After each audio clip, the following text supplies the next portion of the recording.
You know, we spend a massive chunk of our lives at work, but have you ever really stopped to think about how your job was, well, built? Today, we're going to pull back the curtain on the hidden architecture of work and deconstruct the whole thing, from the big picture all the way down to the job you do every day. No, I'm serious. Think about it for a sec. Your role, your daily tasks, the skills you need to have, none of that just appeared out of thin air. It was all designed. Someone, somewhere, made a whole series of very specific decisions that led directly to the work that you do. And we're not talking about small decisions here. Take Yelp, for example. Back in 2022, they announced they were going fully remote.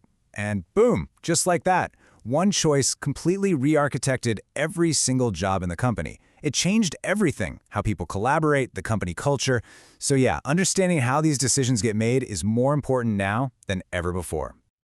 So, here's our game plan. First, we're going to look at the master blueprint for how an entire organization gets its work done. Then, we'll zoom way in to see how individual jobs get defined. After that, we'll get into the really cool stuff, how to make work more human and motivating. And finally, we'll see how this is all changing in the crazy modern workplace. All right, let's start at the 30,000-foot view. Before a company can even think about hiring for a single job, it needs a master plan for how it actually creates, well, whatever it creates. And that plan is called workflow analysis. To put it simply, it's the process of mapping out every single thing that has to happen to get from a simple idea to a finished product in a customer's hands. Think of it as the foundational blueprint for the entire operation. This diagram here shows you that whole process. Now don't worry about the fine print. The key thing to get is the simple three-step logic it follows. This is how companies map out their entire strategy. And the secret is, they actually start at the end and work backward. So here's how it works. You have to start with step 1, the output. What are we actually making here? A car? A piece of software? Once you know that, then you can move to step 2, the activity. What specific tasks do we need to do to build that car or write that code? And only after all that do you get to step 3, the inputs. What stuff, what equipment, and, most importantly for us, what kind of human skills do we need to get it all done? Okay, so we've got the big picture blueprint for the whole company. Now let's see how that trickles down to you and me. From that last step, we know what skills are needed. Now we have to bundle those skills into actual roles, and that's where job analysis comes in. If workflow analysis was the blueprint, job analysis is the microscope. It's the process of taking one of those human skills we needed and zooming in to define it with incredible precision. It's how you go from a vague idea like, we need someone who can sell stuff, to a very specific role like sales development representative for the Northeast region.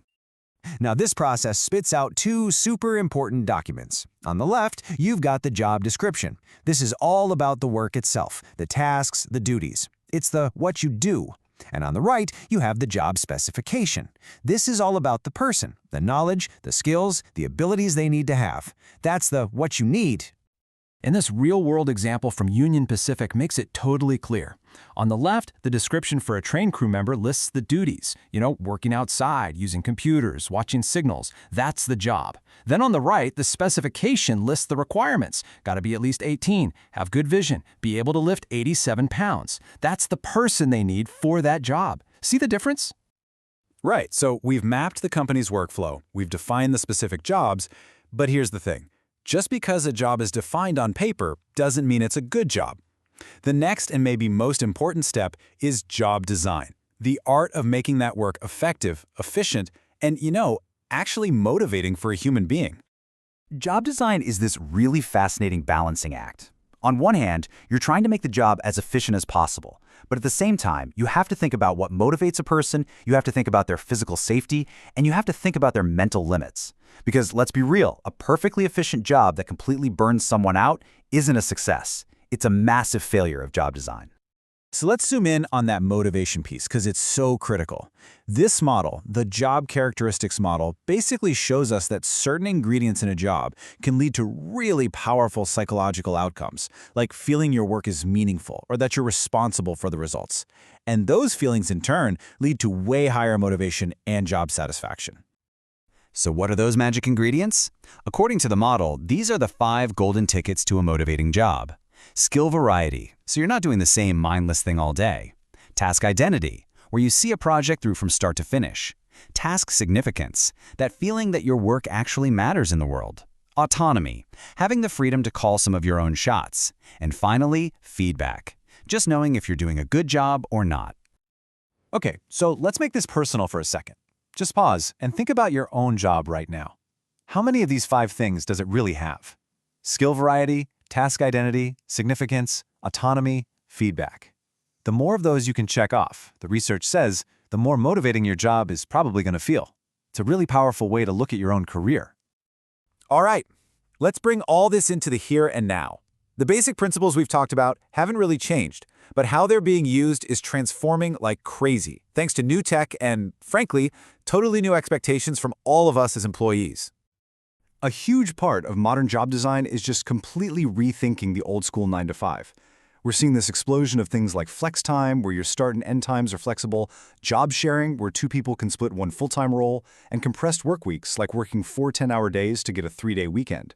These are all ways of designing jobs to give people more control over their own lives. And of course, the absolute biggest shift is remote work. I mean, get this. According to Global Workplace Analytics, the number of people who regularly work from home jumped up by 216% between 2005 and 2019. And that was before the pandemic hit and basically forced every company on Earth to redesign their jobs for a remote world overnight. And this all leads us to one final, really tricky question.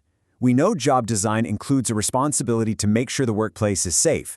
But what happens when the workplace is someone's kitchen table? As work keeps moving out of the office and into our homes, the lines of responsibility get really blurry. It's a huge challenge, and how we answer it is probably going to define the future of work itself.